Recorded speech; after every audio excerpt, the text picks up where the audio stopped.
So this will be about moral psychology. There'll be some philosophy, but great deal of it will really be, I don't like to call what I do experimental philosophy. I think it is quite a lot of what I'll say is philosophically or ethically informed psychology, but it has, I think, quite general interest for ethics that we will see. So, as I think probably all of you, many of you will know, since roughly the year 2000, there's been this explosion of research on the cognitive science and psychology and neuroscience of ethics. I hope you'll agree it's a kind of very welcome development, but what's less obviously welcome is the extent to which a lot of this research is focused pretty obsessively and in many ways a very puzzling way on these trolley dilemmas and variations of them. So that's by far the most dominant experimental paradigm in this whole body of work. I think at this point there will be probably hundreds of studies using these dilemmas, with new ones coming pretty much every week. I'll get invited on a monthly basis to review, to referee those kind of studies. So there's a huge literature, a mountain of literature growing just using these dilemmas. And it's kind of a bit puzzling, as I said, because if your aim is to understand the building blocks of, the psychological building blocks of human morality, then it's a strange place to start. It's kind of very far-fetched philosophical examples that are incredibly specific. One reason why there is this almost obsessive focus on these dilemmas is kind of sociological, really. One of the biggest early papers in this field was this paper by Joshua Green and his colleagues that came out in 2001. It's pretty much the first neuroimaging studies in this area. There's some story of how it came to be the first, which is a bit interesting, that I won't go into. But it was kind of the first big thing, came out in the journal Science, the kind of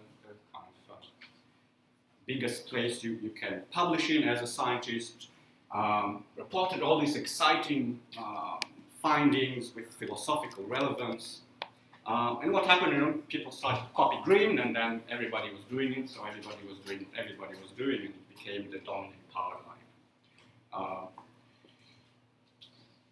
And Green did report some really exciting and striking findings, both in that first neuroimaging study and in a range of very influential subsequent studies. By the way, I didn't look it up today, but if you look up on Google Scholar how many citations that initial study had, it's, I think, in the thousands. It's one of the most widely cited papers in recent psychology, incredibly influential paper. So what did Green find? I think I'll go through this fairly quickly. I think many of you will know some of this stuff, but I do need to cover it to motivate some of what will follow. So he claimed to find that when, by the way, I'm assuming some familiarity with the trolley. The details are not terribly important, but would you like me to quickly go over it, or shall we spare that time and not bore you with that thing once more? So he claimed to find that, or reported finding that when people in those footbridge style dilemmas, when you need to directly push someone, here a fat man, to save 5 others, and thereby sacrificing him to save 5 others, that what's going on when people say no, that these emotional areas of the brain light up, while by contrast, when they judge that it's okay to push the fat man, or similar kind of judgments, a different kind of set of processes kicks into play. This is more deliberative, involve actual reasoning. So, and on that basis, he came up with this overall model of moral psychology, which said that when we make these judgments that are ontological, we're really following kind of intuitive, immediate gut reactions, very emotional responses that are not very reasoned, while when we while we arrive at this contrary utilitarian conclusion, what's going on is a unique kind of conscious moral reasoning and deliberation. It's quite a pretty exciting picture, and Green has not stopped there, and it's already pretty exciting as just a science, but he has made some pretty grand claims about the significance of his findings. Here's a quote from an early paper in Neuron where he claimed that this whole historical controversy between people like Mill and Kant really can be traced back to this tension between these two neural subsystems. Both Green and people like Peter Singer have argued that when we look at these findings and see this rather unflattering picture of the sources of the ontology and this much more flattering, supposedly, picture of where utilitarianism comes from, then this should give us strong reasons to reject ontology. Green, someplace call it a kind of confabulation. It's just emotions, gut reactions, and the whole Kantian stories are just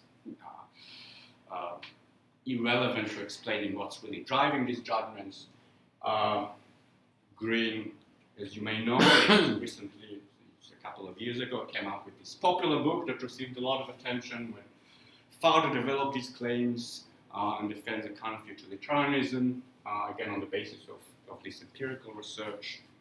Now, I've spent a fair amount of time in past work criticizing Green, both his empirical claims and his philosophical arguments, both on purely conceptual ground, but also some empirical work we've done. I won't go into the details, but this, for example, is one neuroimaging study we did where we found that the same kind of brain error that light up when people judge that it's okay to push the fat man in the Footbridge style case, a kind of counterintuitive utilitarian judgment, are very similar to the kind of brain error that you get when you make a counterintuitive deontological judgment, like refusing to lie to prevent a great harm to someone.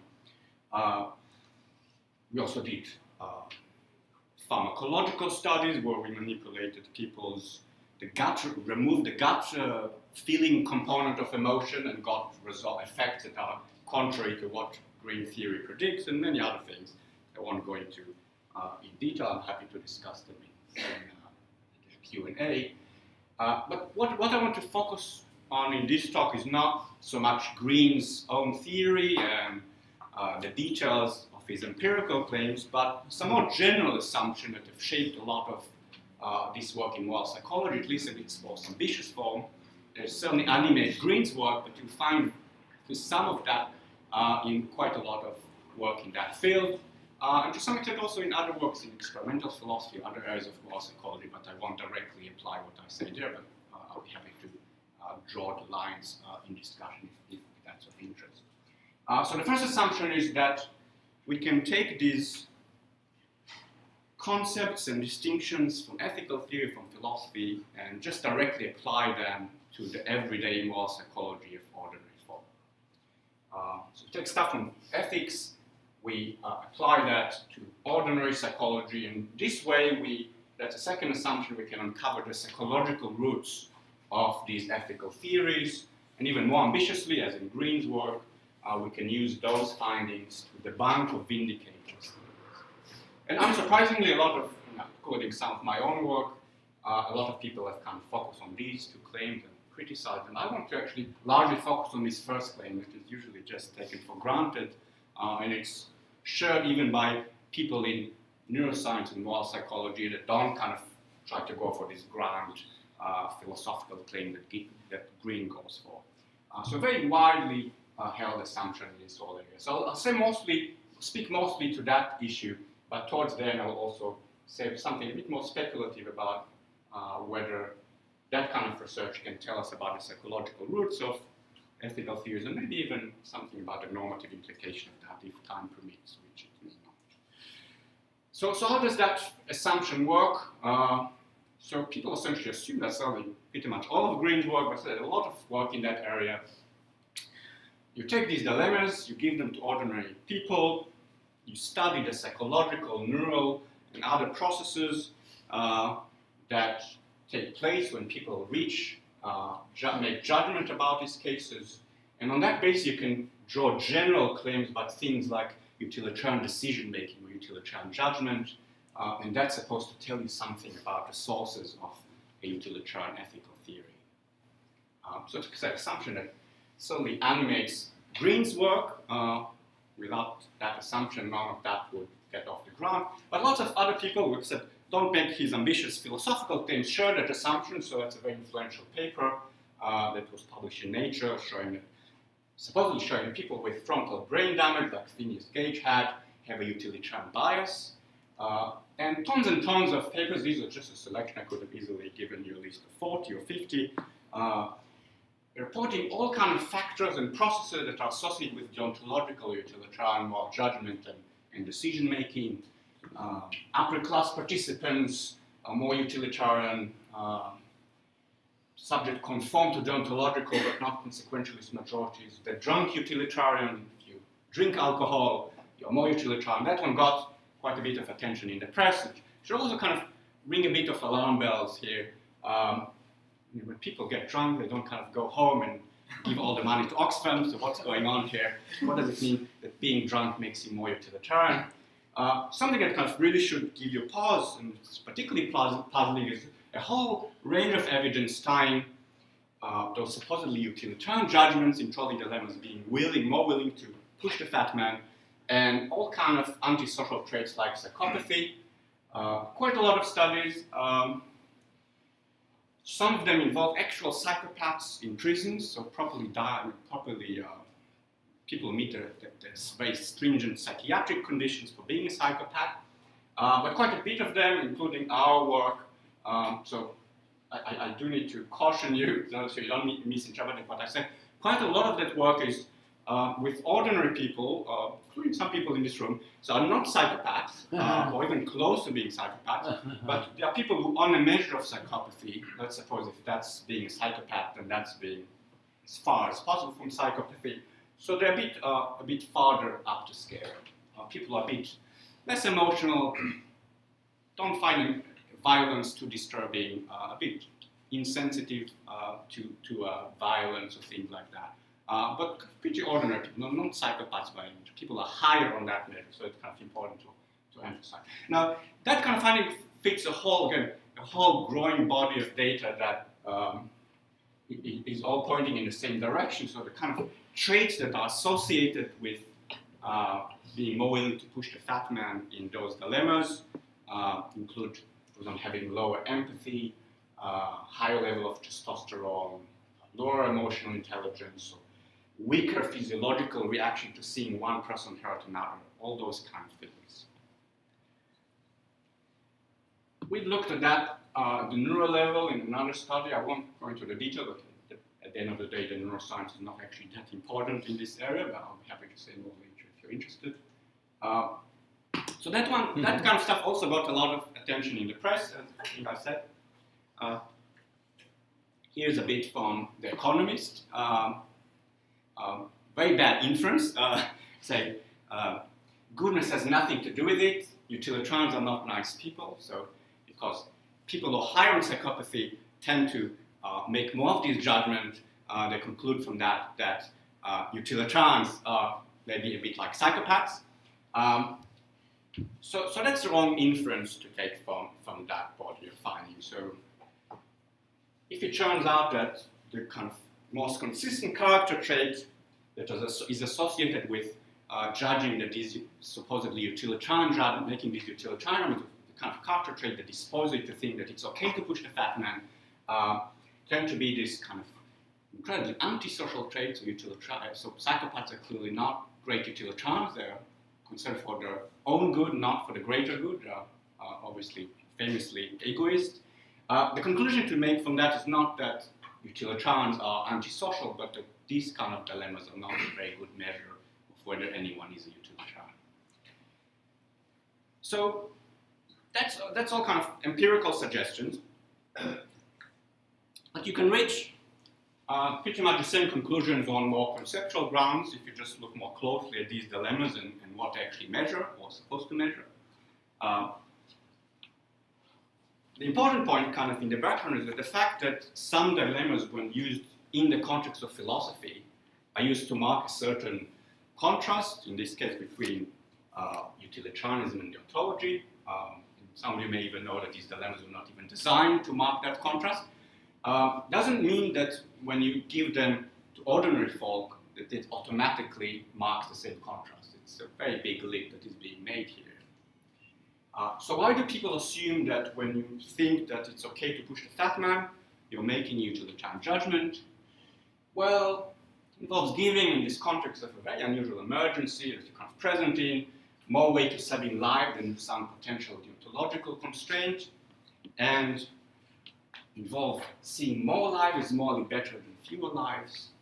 Some people in there consider this is a utilitarian idea. Green said it in a recent paper. He's not really been reading my criticism or understanding. He said the utilitarian idea of thinking that more lives is more important than fewer lives. Some people even say it's a utilitarian cost-benefit analysis is involved in making those kind of judgments. But these are really just pedestrian moves in common sense morality.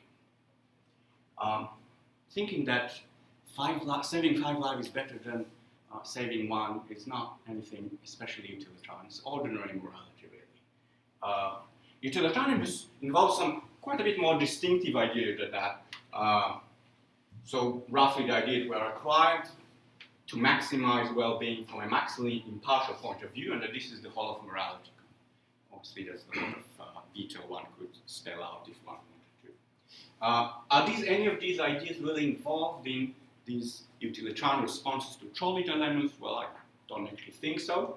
And there's a lot of empirical evidence that supports that. So when you look at people who make these supposedly utilitarian judgments, I'm just going to say utilitarian judgment to simplify it. In the paper, some of the papers we've written, we use kind of quotation marks around that. So when you give them the option, they don't think it's required to push the fat man. They think it's okay if it's so inclined, but it's permissible. But very, very few people actually think it's required. Usually people endorse this kind of harm only when they think there's enough benefit. So very few, if any, would push 1 to save 2. Many more would push 1 to save 50. So it's extremely sensitive to the amount of benefit you get. Very few people consistently go for the utilitarian option. They will occasionally choose in different dilemmas, the utilitarian option, some more than others, but almost no one consistently goes and says, all of them give some way to the ontological constraint on the other side. People respond to these dilemmas in incredibly partial ways. So if it's about saving your family, they'll be more happy to push the fat man. If it's your fat man is your family member, they're incredibly reluctant to think that that's okay. They tend to report feeling guilty after making those judgments. It's not a morally neutral thing for them. And if you give them the chance, they will tell you that both options are somewhat wrong. I don't think that there's one clearly right answer in those kind of dilemmas. Okay, so all kind of reasons for doubting that when we give ordinary people those trolley dilemmas, we're really doing kind of thing, and most of researchers in this area assuming that we are measuring this thing, utilitarian judgment or utilitarian decision making or utilitarian bias. I'll now kind of review some, just bits of some empirical work we've done to kind of investigate this question more directly. Briefly summarize some studies we reported in this paper from a couple of years ago in cognition. So we essentially in that paper took these trolley dilemmas and we came up with a range of measures that might be indicators of the kind of more ambitious utilitarian concern for the greater good. So different kinds of measures, I'll review some of them.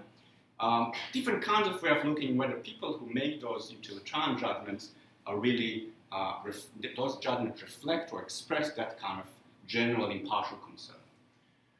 So, for example, people in those studies would be given trolley dilemmas, but also ask whether they would, how much money they would give to help distant strangers in developing countries. Sometimes it's hypothetical donation, sometimes a small actual donation.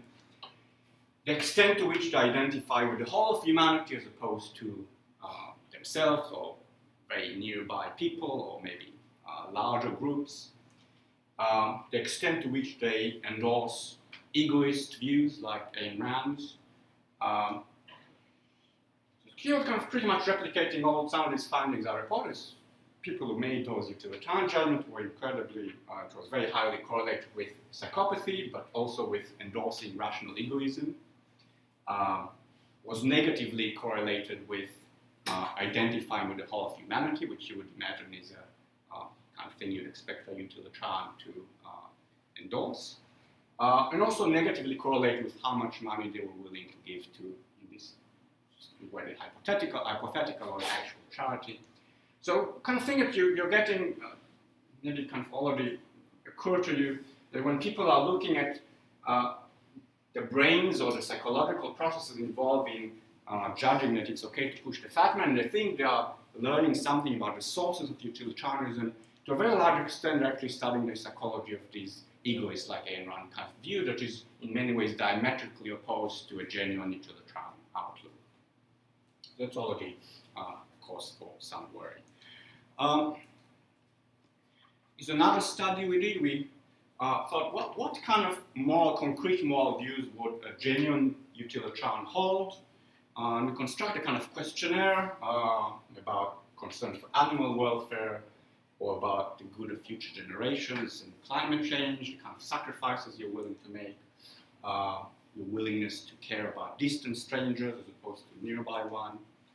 And again, so these are the kind of views you'd expect most utilitarians to hold. For example, strong to eat meat, generally against using animals in painful experiments, caring about future generation, and especially thinking we have these obligations to poor people in developing countries. But when you look at what trolley case utilitarians hold or believe, as you might expect, are not particularly worried about painful experiments down to animals, don't particularly care about distant strangers and helping them or future generations. One kind of thing that I want to highlight that's kind of important, you might think, well, now this take all this population, and some of them are maybe psychopaths, have all these kind of tendencies, and that group is pushing the results in a certain direction. So that's in a way true, because those kind of people are a bit less emotional, more receptive to harm. They might be the ones who think that it's fine to do all sorts of painful stuff to animals, but even if you control for that component, you get that there's no relation whatsoever between how disposed you are to be willing to push the fat man and whether you would care about all these other things to do with the greater good. There's no relation whatsoever between the two. You may not be particularly nasty, let's say, in these other contexts, but there's just no relation, even when you control for this antisocial component. It's not all driven by that. Okay. I won't go into this, but this is a further study we did, so you might worry, well, some people might not believe that giving to charity will help, will lead to the best outcome. All of these beliefs of Singer are reliable kind of empirical claims that maybe some people don't share, so maybe they are utilitarian with other empirical beliefs. So we also set a kind of a set of dilemmas or vignettes with moral decisions to make, where this was controlled very clearly. And again, we got the same result, that when you control for that possible empirical assumption that people might have, there's no relation whatsoever between the extent to which you're willing to push the fat man in those trolley dilemmas and the extent to which you care or judge that it matters or that we have reasons or duties or whatever you want to help distant strangers and all these other things. That are plausible indicators of general concern or impartial concern for the greater good that is classically associated with a utilitarian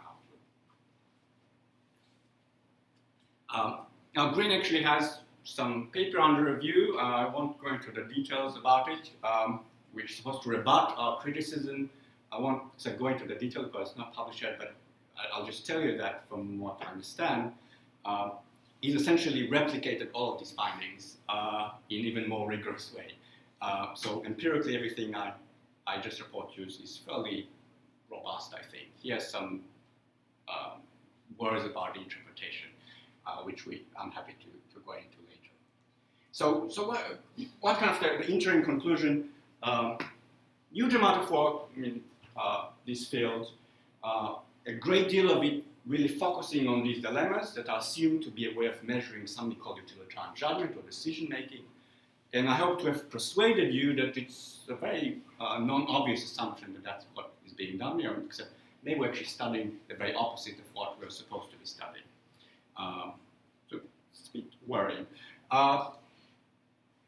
In a way, there is this problem is not super surprising when you think of it. Because if you think about all the implications that utilitarianism has that are in some way in conflict with common sense or with common intuitions, the stuff about trolley dilemmas is just one out of very many such implications, and not clearly the most central one. As I said before, these trolley dilemmas were not even developed to present a contrast between deontology and utilitarianism. They were developed as part of an investigation into deontology, but there are many other things, including whether we're willing to lie for the greater good, or whether utilitarianism is too demanding, or whether it undermines integrity. And we could go and cover very many cases that have been discussed in the philosophical literature. But all of this literature in the psychology assume that if we just focus on trolley dilemmas, we can learn about this general thing to do with utilitarianism, which is kind of a very odd assumption. If you want a metaphor, not sure it's appropriate on Rosh Hashanah, but so it's a bit like if you look at people who judge that it's we shouldn't eat pork, and you call that Jewish judgment, and you learn about Jewish psychology on that basis. That's pretty much what's being done in this moral psychology literature. Of course, many reasons not to eat pork. You may be vegetarian or Muslim, or just you don't like the taste, and many Jews eat pork, so it's neither necessary nor sufficient for being Jewish. So it's a very weird extrapolation that is being made in this literature. So one thing that's kind of coming out of, especially this last study I reviewed, there might be these two things going on here. One is a kind of psychological factors that dispose people to look at harm, or what we call instrumental harm, so sacrificing one for a greater number in a more permissive way, is kind of less empathic, more unemotional, maybe at the extreme antisocial tendency.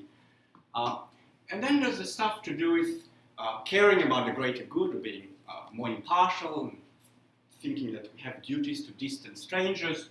And these might be related in different ways to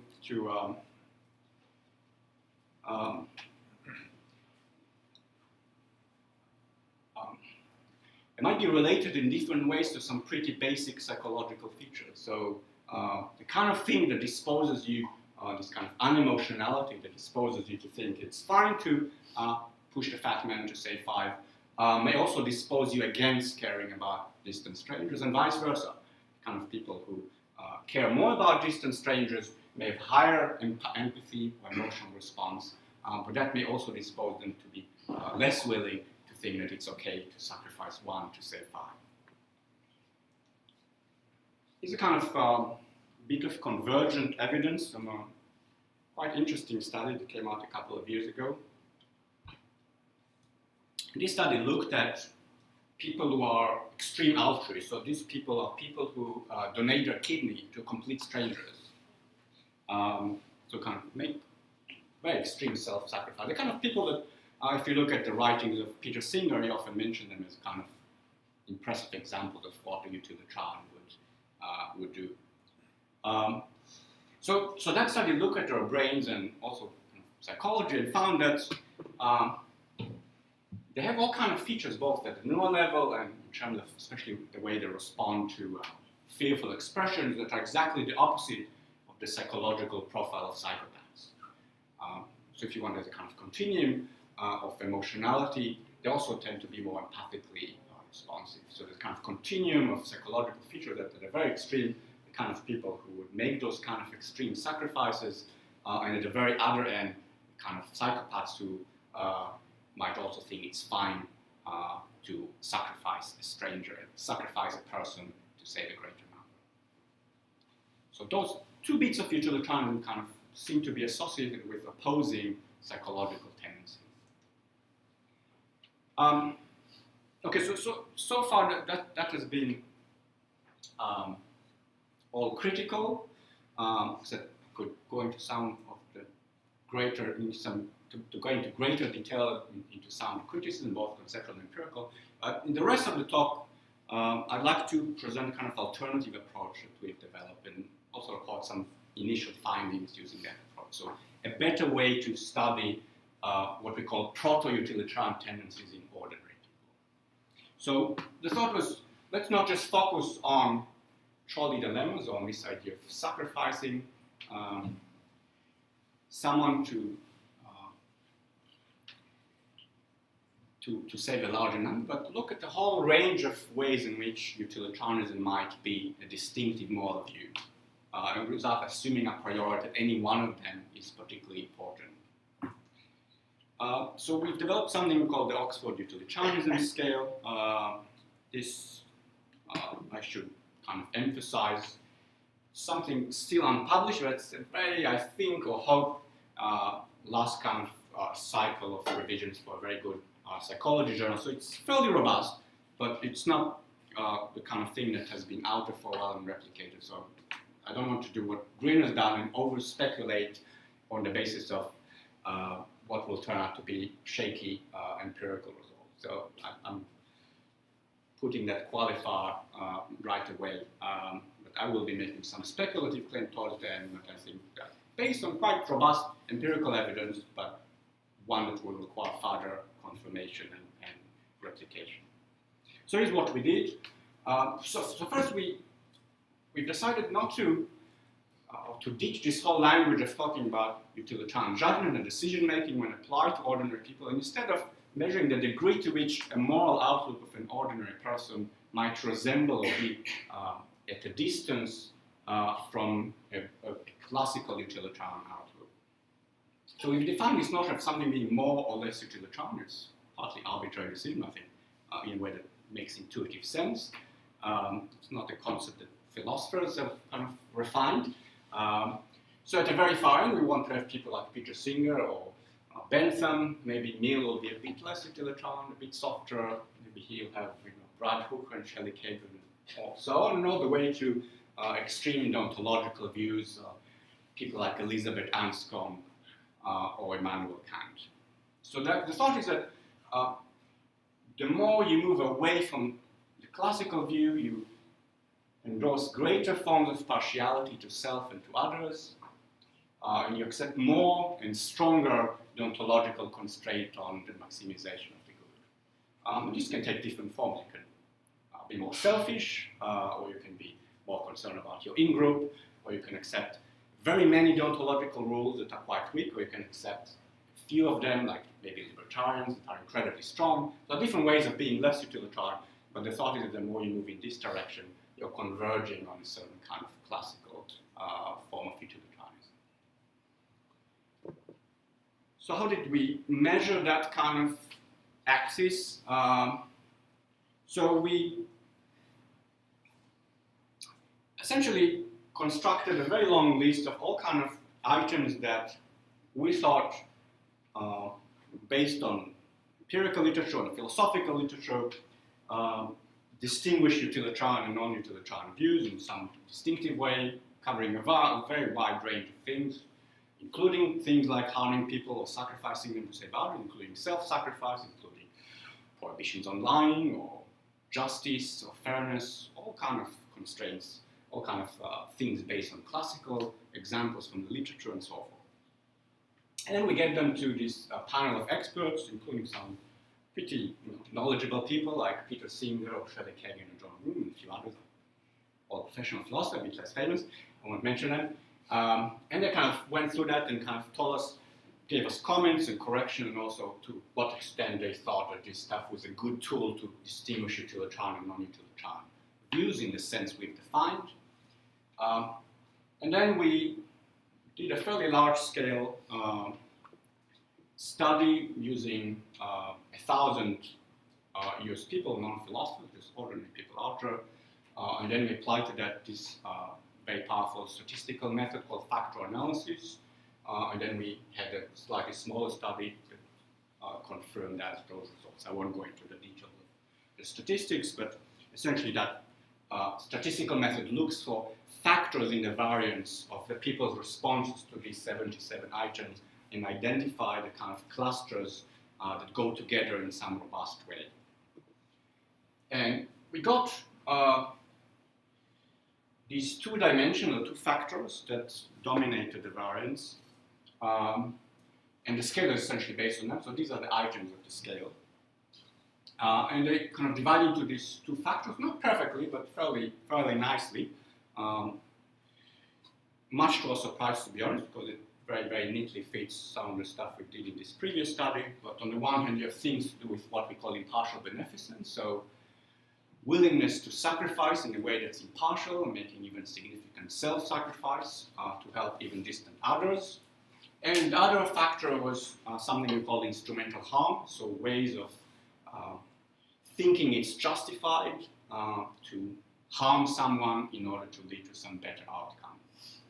So the kind of thing that is measured, for example, by trolley dilemmas. We actually had a third factor that looked at that related to the extent to which people accept or endorse a traditional absolutist morality. We think there are rules that can never be broken, things like that. But that wasn't statistically robust enough, we thought, to include in the final scale. In a way, that's not surprising because that kind of factor really reflects the extent to which you fall within a secular, might say, progressive morality, but within that, you're still at some distance from a utilitarian view, right? So in a way, not surprising, it didn't end up as robust as these other two factors, so we were not too reluctant to give it up. So we call this kind of the two-dimension factor of two-dimension model of ordinary utilitarian decision making. So the thought is that there are these two variables. Just so that these two things are essentially statistically independent, right? So the two completely different psychological factors that explain the variance in that population. And the thought is that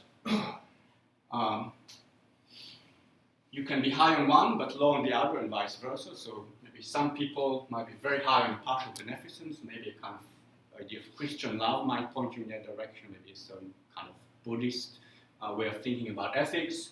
But you might still reject this idea of harming people to prevent to lead to some better outcome. Well, some people might have no problem with that. Maybe some libertarians actually, these utilitarian judgment in trolley dilemmas are associated with being more libertarian or even egoist people. But if you are higher than on both of them, you're moving quite nicely in the direction of a kind of classical utilitarian view. So these are two separate dimensions. Put together, they make you kind of fully utilitarian, but they're really separate, and they're psychologically separate, which is the important point. So just to illustrate that, so we looked at all kind of quite basic, standard psychological measures, and these two things really have different psychological profiles. So they both, by the way, very nicely correlate with the statement, the degree to which people endorse a statement of an explicit statement of a utilitarian view. So kind of shortish paragraph describe broadly what a utilitarian view and to what extent do they agree with it. People who are high on impartial beneficence tend to agree with that more. People who are high on instrumental harm tend to agree with that more. But these two views are still quite independent in the ordinary population. So as you might expect, instrumental harm is associated with greater psychopathy, but not impartial beneficence. Associated with less empathic concern, but impartial beneficence with higher empathic concern. People high on that, more inclined to donate, to help people in distant countries or to care about future generation and the environment.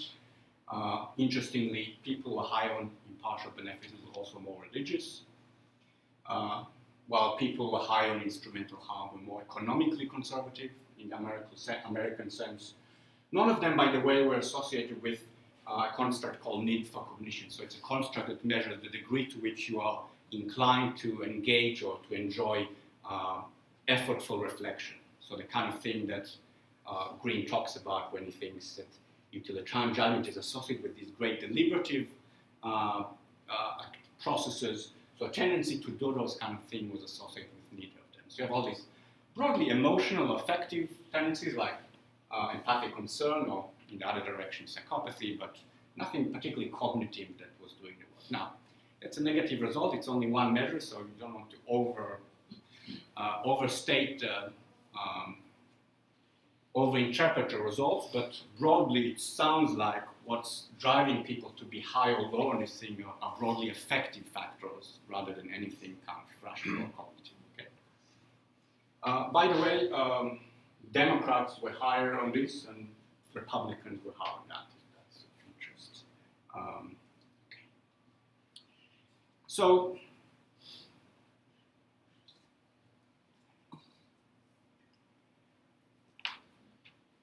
we wanted to see, so that's how things turn out with the ordinary folk, so to speak. But we also wanted to see whether that scale to kind of validate it by looking at how professional moral philosophers would rank on it, whether it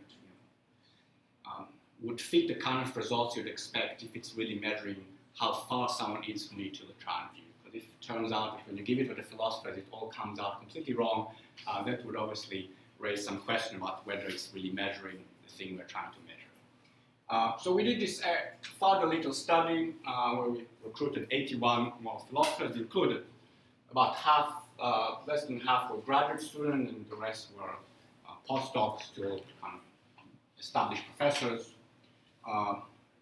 And the thing we got that the more they said they are utilitarian, the degree to which they endorse utilitarian was very strongly correlated both with the overall score and both with scores on both of these measures, instrumental harm and impartial beneficence. The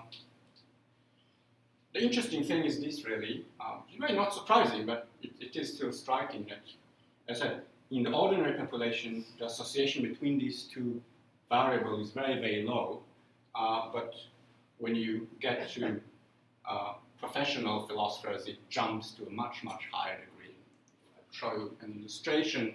So these are kind of views that these people endorse, and this is the degree to which they are high on instrumental harm and on impartial beneficence. You see that if they endorse active utilitarian, we are pretty high on all of that. You see this all go together, you see, quite nicely. So if you reject both instrumental harm and impartial beneficence, you tend to be somewhere in the Kantian ethics side of things. If you endorse both of them, you tend to be more on the active utilitarian side of things. But as I just said, while in the ordinary folk, these two things have no relation, when you get to professional philosophers, they are very tightly linked. You either tend to go all the way in one direction, all the way in the other direction, maybe in the middle on both, but they don't really come apart very much. Here's a bit of speculative data. I'm beginning to move to the most speculative part of the talk. So if you divide the kind of results we had in these 1,000 people, and you ask how many, so the scale when you add it all together, you get a rank from a score from between 1 to 7. So 7 is the most utilitarian, but 1 is the least utilitarian. So if you kind of plot how many people were between 5 and 7, so how many were high on both of these things broadly, and you might say lean quite strongly in a full utilitarian direction. I don't remember the figure, but it's about 4% of these 1,000 people. And as you see, a huge number covered the whole rest of the range. So a very, very tiny group of people in the ordinary population have strong overall utilitarian leanings. 5 is already not that high, so it's kind of just above the middle. If I look at this, so the utilitarians were here about 5 or 6 or 5.5. This is rule utilitarian. You kind of started to move towards a more expansive kind of consequential when you get closer to 4. So really a tiny minority of people in the ordinary population have properly utilitarian tendencies. One thing that's kind of interesting, because this is where this is not speculative, just a report description.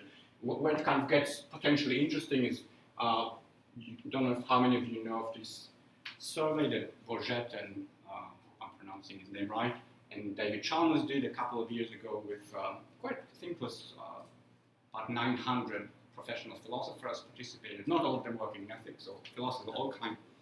They asked them all kind of questions, including the degree to which they endorse consequentialism. Now, consequentialism is a much broader view than utilitarianism, so roughly includes stuff around the 4 on our scale, maybe. And they had something like 7%, I think. I can look it up if you're interested. I don't remember off the top of my head. So if you kind of correct for that and think of how many of these are proper utilitarians, you probably get something quite close to the result we had in the general population. So when you move from the ordinary population to the professional population, it looks like there's no interesting increase in the number of utilitarians. Again, this is very speculative. The people who end up endorsing utilitarian views in academia may come already pre-equipped psychologically to endorse that view. But rational reflection and argument and the kind of stuff that Cedric tells us about doesn't seem to nudge too many people farther in that direction, which may or may not be disturbing to utilitarians. But again, it's speculative but suggestive kind of result. I'll start to wrap up and just kind of talk a little bit about the implications of what I've said. Except these are not some kind of super robust, final empirical data that we can just treat as fact. I don't want to do what Green has done on the basis of one neuroimaging study, thought that tell us that he will solve all the problems of ethics. So this is, my claims are going to be a lot more tentative anyway, but again, you should kind of qualify them and not overstate them. But I think that it's worth thinking about the possible implications of some of these findings. So going back from moral psychology to ethics. So one thing that's kind of emerging is that things that seem to go together in the thinking of moral philosophers are actually psychologically distinct when you go to ordinary thought. And to some extent, I don't want to overstate it, there may even be in some tension. So these are largely independent things psychologically that they actually have a slight correlation. But they're also inversely related to a lot of things, including some pretty basic psychological stuff like empathic concern. So if you're high on empathic concern, as I said, you're going to lean in this direction, but not like this stuff. If you're low empathic concern, you're going to like this stuff, but not be terribly concerned about these statements. So kind of thing that psychologically may push you in one direction, actually push you in another direction, even though in the philosophical context these things go neatly together. Certainly shouldn't assume that they do so at kind of going outer to ordinary form. This may have implications to what utilitarians do. So when they try to reach out to people to be more effective altruists, maybe highlighting things to do with infanticide and bestiality or whatever may be counterproductive. So, either you're dealing with a different kind of bit of the population, or maybe even putting off the kind of people who are actually going to be most likely to endorse the kind of more impartial, beneficent side of utilitarianism, which you might think is more important. So some of Peter Singer's more controversial views may actually be things he shouldn't be emphasizing as much, drawing attention to. It may be counterproductive. Actually, one of my colleagues at the Hero Center did an interview with Singer very recently, and he actually claims there that he thinks that his more controversial stuff gave him the fame that allowed him to promote some of his more impartial, beneficent ideas, but that, again, that's his view. I'm not sure it's empirically true. We don't know what would have been otherwise if he had kept a bit more quiet about some of this more controversial stuff.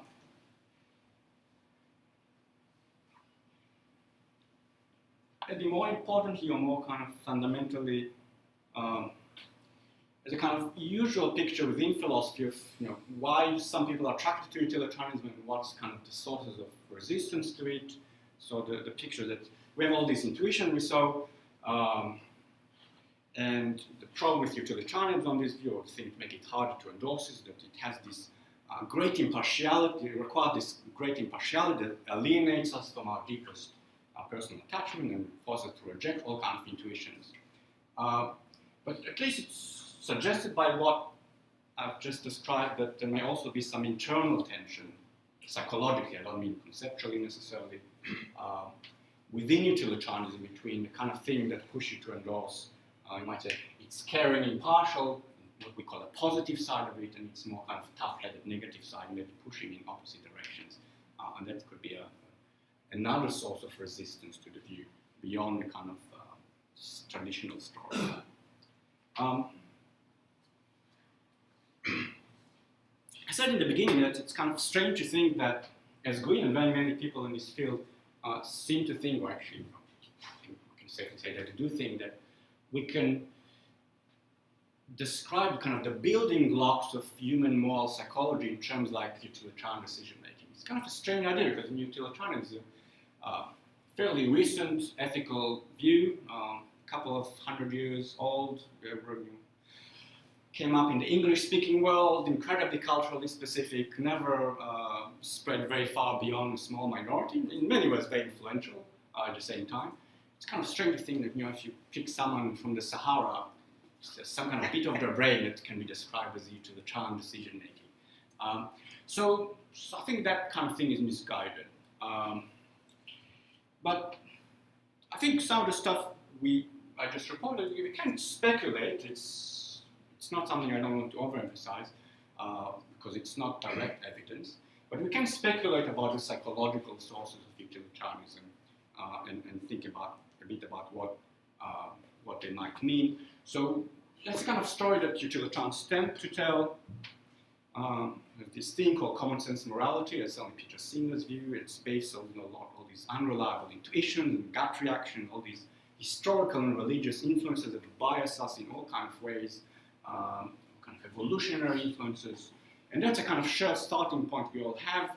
And then some of us who are the utilitarians are able to use the reason and rational reflection to reject those biased kind of stuff and get to this more rational kind of thing. So yeah, recent paper with Lazarus Radek and Singer that kind of tell this story about impartial morality, but they have utilitarianism in mind as well.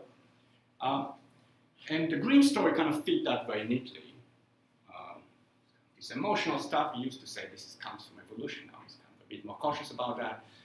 These crude gut reactions that are deontology, and utilitarianism is this kind of view we get by exercising a more advanced rational capacity, kind of bits of the brain that are more evolved, blah, blah, blah. So that kind of fit the traditional utilitarian story very nicely. But the kind of picture that's kind of emerging, as I said, I'm saying that tentatively from what I've just reviewed tells a kind of more complicated story, where there are multiple causal sources to a utilitarian view. You may get her by being more tough-headed, more kind of unemotional and kind of cold and calculating, or you might get it because you're more caring than other people, and this will maybe lead you in different directions. As I said, maybe many utilitarians are really kind of psychological outliers that already kind of dispose quite unusually in that direction. So that's a quite complicated way to get there, and the way we explain the kind of ordinary psychological sources of utilitarianism is not by looking at this thing called utilitarian judgment and what's going on in the brain when you make it, but about something quite a bit fuzzier and broader, so general differences in moral dispositions and their psychological correlates. And people can be pre-theoretically, they can be proto-utilitarians, not in kind of a single dimension, but in different dimensions and in different respects and degrees. And as I just said, it's not so much that we all share this set of kind of common sense intuitions and some of us overcome them using reason, but there's actually quite a diversity of psychological dispositions in the ordinary population. And And different people with different affective disposition and intuition will arrive or tend to arrive at different worldviews. It's not that Peter Singer and everyone has exactly the same intuition, but that people who are drawn to this more utilitarian direction, all of they are in some way predisposed to that. It's not that we are all starting with the same psychological or intuitive starting point. I could stop here, or should I this is the last slide, I could say something even more speculative. Okay, I'll just say that very quickly. Sorry to speak for so long.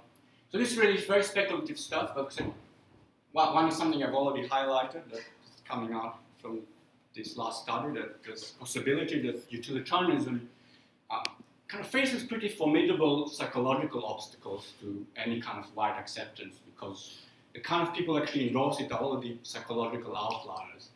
It's not as if there's some argumentative route that takes people in some great distance toward the utilitarian view. It's more that people who are quite unusual in the ordinary population end up endorsing these utilitarian views. The kind of prospects of a larger scale acceptance of the view might be fairly dim, certainly highly psychologically constrained. The other question is whether the fact that within philosophy these two themes, impartial beneficence and instrumental harm, go so tightly together, is really reflecting some deep normative or conceptual connection, or whether it's in part a contingent or maybe historical or sociological accident. So utilitarianism emerged a couple of hundred years ago, dominated discussion in moral philosophy in the English-speaking world. In that view, both elements fit nicely together, and that kind of pushed aside all sorts of alternatives that might just endorse one side and not the other. So if somebody, a student comes into philosophy and they kind of think, oh, it's okay to push the fat man, let's say, and that's a utilitarian view, and they kind of get around to accepting the impartial beneficent side, and vice versa. They kind of say, we should help these distant strangers, and are told that that's, well, you're utilitarian. They come around to endorsing the idea of instrumental harm, and people are psychologically or socially kind of pushed to endorse both of these, assume that both of these have to go together, but it's conceptually non-obvious. And maybe the fact that they come apart in the ordinary population should make us at least reflect on the possibility that they can operate as independent moral components that don't need to go together, may not have some very deep connection, at least not a necessary connection. The final kind of thing is just this notion of common sense morality that a lot of people in ethical theory or moral philosophy often refer to, which is kind of treated, I think, as a kind of set of moral rules or common intuitions that you can accept or systematize or reject. I think this notion is actually requires quite a lot more reflection and investigation. And one thing that kind of, I think, came up, I hope, from what I just said, that it's not that there's this common, outside of philosophy, there's a kind of common set of intuitions roughly shared by people outside philosophy, which generate something called common sense morality, but there's a much messier set of disposition and quite a lot of variability within the ordinary population. So when we think about common sense morality, we need in some way to factor that in ways that I'm not sure we have fully figured out how to do. But I think that's one further point that's worth some reflection. So that's it. That just all the empirical stuff, at least, was not something I did on my own. So these are some of my collaborators that also deserve credit, and that's it.